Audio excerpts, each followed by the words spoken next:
Mais il y a eu un moment donné où j'ai eu un doute.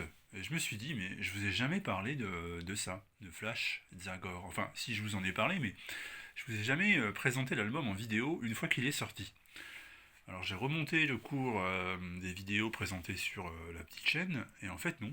Non, il n'y a jamais eu de traces de ce crossover entre Flash et Zagor, et du coup on va remédier à ça aujourd'hui, c'est dimanche, alors on va y aller tranquille, on va pas choisir une nouveauté ou quelque chose de trop connu, et on va se pencher sur ça tout simplement.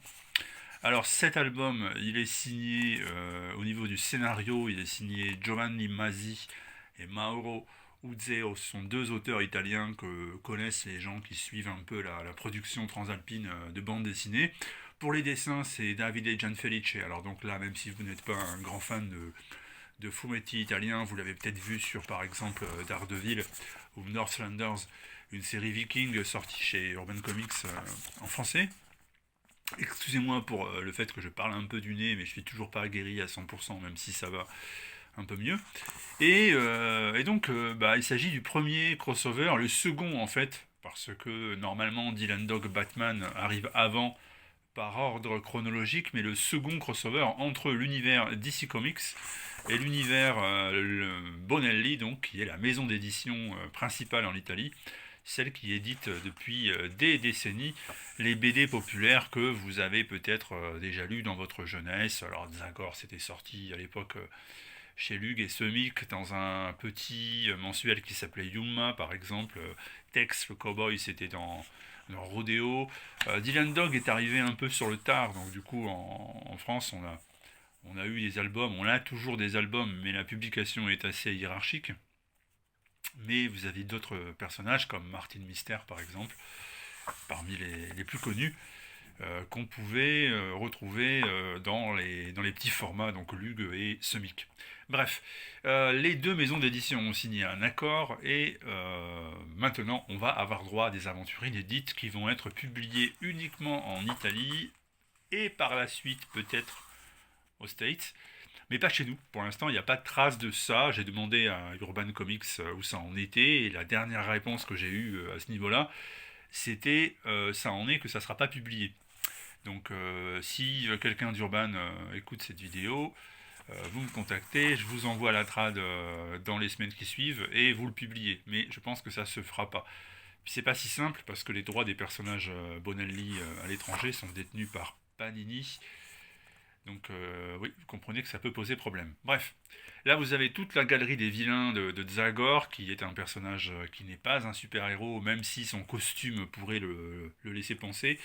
C'est un type qui vit vers la moitié du 19e siècle dans une forêt imaginaire du nord-ouest, du nord-est même, pardon, des États-Unis, qui s'appelle Darkwood. Et donc il affronte à la fois des Indiens, à la fois... enfin, il affronte des Indiens. Il essaie aussi d'établir la paix entre les Indiens et les colons. Mais quand les Indiens dépassent les bornes, ou quand les colons dépassent les bornes, il est là pour calmer un peu le jeu.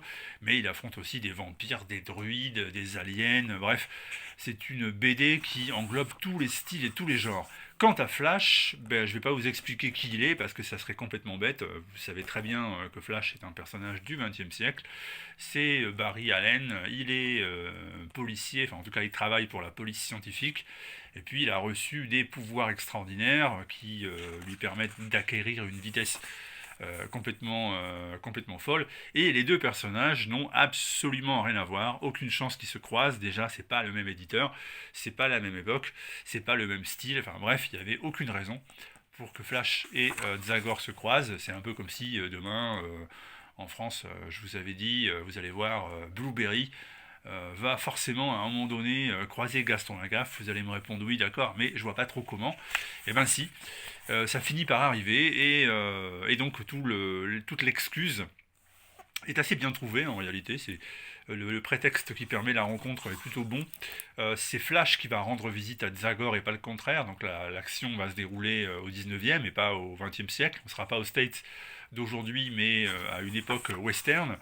Et le Flash qui va remonter le temps et donc changer d'univers ne va plus avoir la maîtrise de ses pouvoirs, qui va par contre à un moment donné même tomber sur les épaules du sidekick de Zagor qui s'appelle Chico. C'est un Mexicain qui passe son temps à manger et à dormir. Et le voir à un moment donné traverser la forêt avec les pouvoirs de Flash, c'était complètement délirant. On va trouver évidemment les ennemis des deux personnages qui vont être impliqués, donc Gorilla Grodd qui est présent dans cet album. On va trouver aussi un petit enfant qui a un rôle important à jouer dans l'histoire. C'est lui-même là que vous voyez avec le symbole de Flash gravé sur la poitrine. Vous comprendrez pourquoi en lisant cette histoire. Et puis surtout, c'est très beau, hein, vous le voyez. J'insiste bien sur les pages parce que c'est du très très beau. Euh, Gian Felice fait un excellent travail avec des cadrages qui sont vraiment réussis et une mise en couleur aussi qui est de toute beauté. Donc là, s'il y a bien quelque chose d'évident, c'est que même celui qui ne comprend pas l'italien sera séduit par le dessin qui en vaut vraiment la peine et se dira en son fort intérieur, mais vraiment vivement que sorte la version française parce que c'est très beau, je vous le confirme. Donc cet album, au départ, je disais à ceux qui le souhaitaient, dites-le moi et je vous enverrai une copie. Enfin, évidemment, vous la paierez avant, hein. Je ne suis pas non plus philanthrope. Ou en tout cas, je pourrais le devenir si j'étais un peu plus riche, mais ce n'est pas le cas. Donc du coup, si vous le souhaitez, je vous l'enverrai. Mais en réalité, c'est disponible même sur Amazon, hein. Amazon fait le travail. Et comme Amazon ne paie pas ses impôts en France, voire même ne les paie pas du tout, ils peuvent se permettre de vous faire 1 centime d'euro les frais de port, ce que moi je ne peux pas faire. Donc je ne suis pas compétitif clairement par rapport à Amazon. Voilà, donc ça s'appelle Zagor Flash, le premier crossover. C'est publié dans un très joli format, un album cartonné qui est quasiment presque carré, quoi. La couverture, la finition, la qualité du papier, tout est nickel, il n'y a rien à dire. C'est du très très bon. Donc à ce niveau-là, on est très bien servi. On a attendu ça pendant longtemps et ça en vaut vraiment la peine. Alors c'est sorti il y a déjà 1 an maintenant, hein. On est d'ailleurs passé à autre chose puisque le dernier crossover en cours met aux prises les Teen Titans et Nathan Never. Euh, c'est sorti là également sous cette forme d'album relié.